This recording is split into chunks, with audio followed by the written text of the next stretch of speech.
Hey there, internets. So, welcome to From My Grandfather's Desk. I am Pat.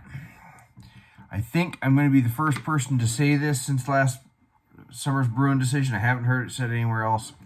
So let me just say thank you to all those Democrats out there pushing for gun control. Why might I say that? Because you're helping us strengthen the Second Amendment. And let me tell you why I would say this, because you're probably asking why. Let me tell you. Every law they pass is going to be challenged in court. We already have several Pro 2A rulings.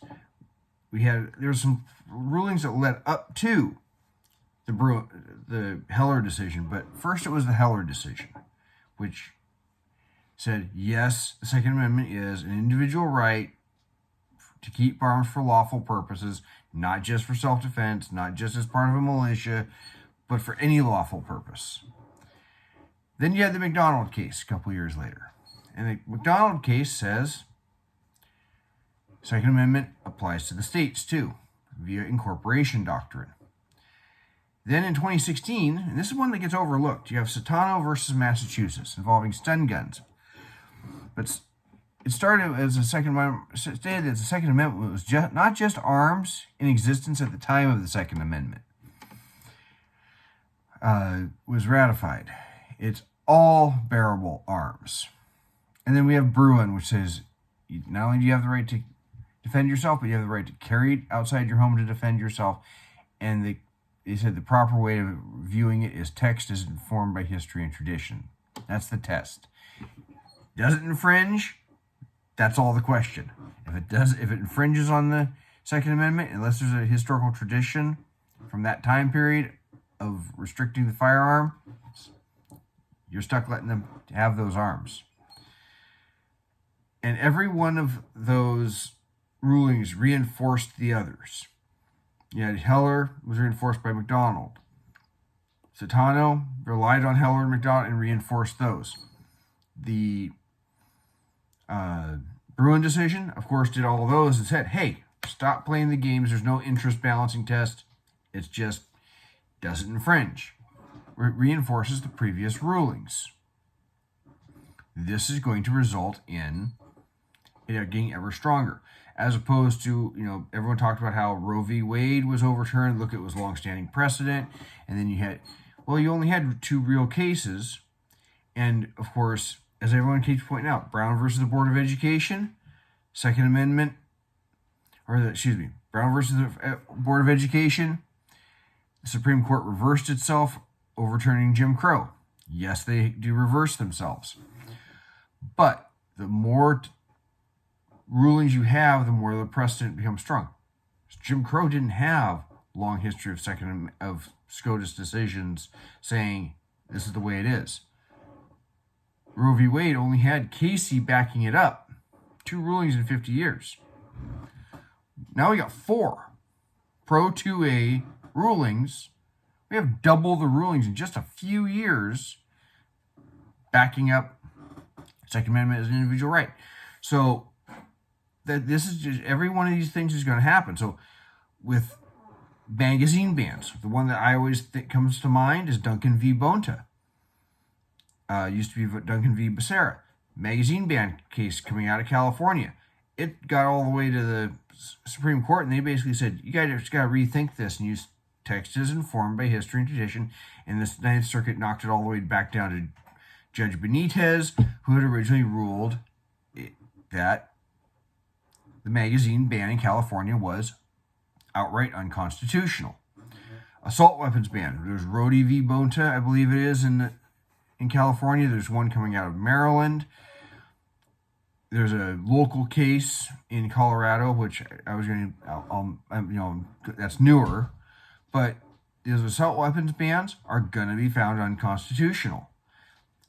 California has a background check for ammunition. That's being challenged. They have a handgun roster that you can only have so many guns, and if you add a gun, you have to take 2 off.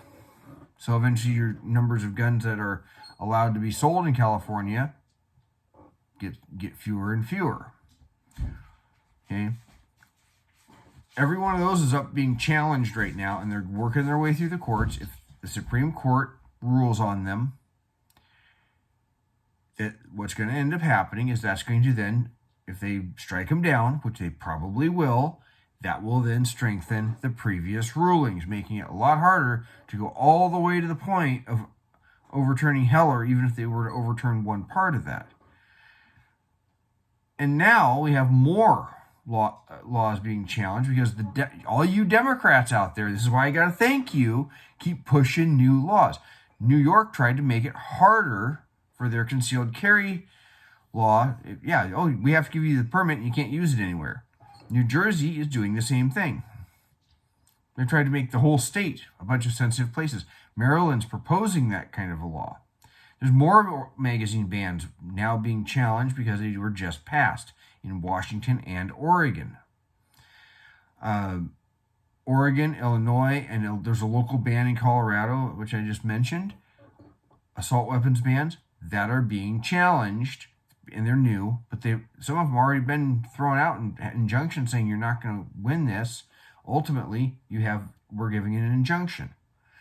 Oregon has a license to purchase. You cannot license a constitutional right, guys. That's not how it works. So all of these are going to get thrown out. Guess what? That's going to strengthen the Second Amendment protections. Thank you, Democrats, for coming up with these ideas.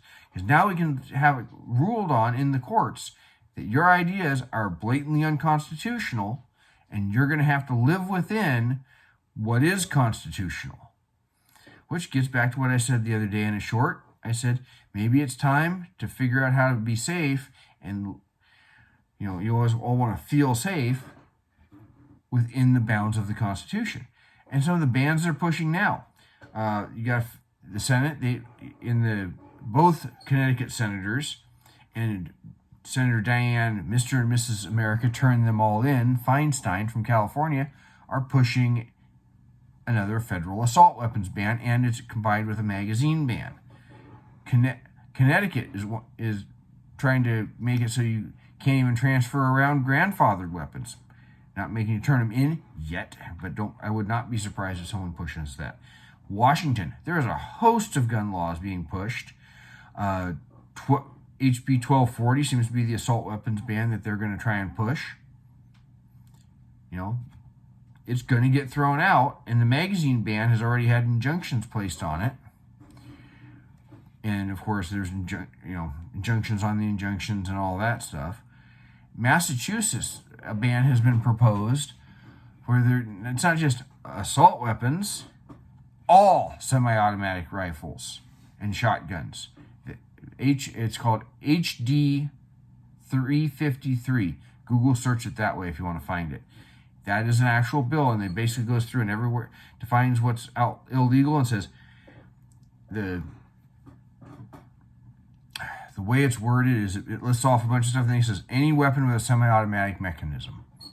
So that Remington, I think it's a Model 8, or that Browning Auto 5 that was your grandfather's or great-grandfather's. If you live in Massachusetts and you're thinking, oh, this doesn't apply to me, yeah, you're going to be the last owner of it. Because I don't know that it allows for any transfers by function of law heirloom weapons. I'm not deeply familiar with Massachusetts law. I'm very familiar with how to read a bill in Washington, so maybe there is that provision. But for all you FUDs out there who think my regular hunting weapons are fine, not under that proposed law. And this is probably just the start. But every one of these gets challenged in court, thrown out. If it reaches a SCOTUS, that becomes kind of the final say, unless you can get the Supreme Court to reverse itself,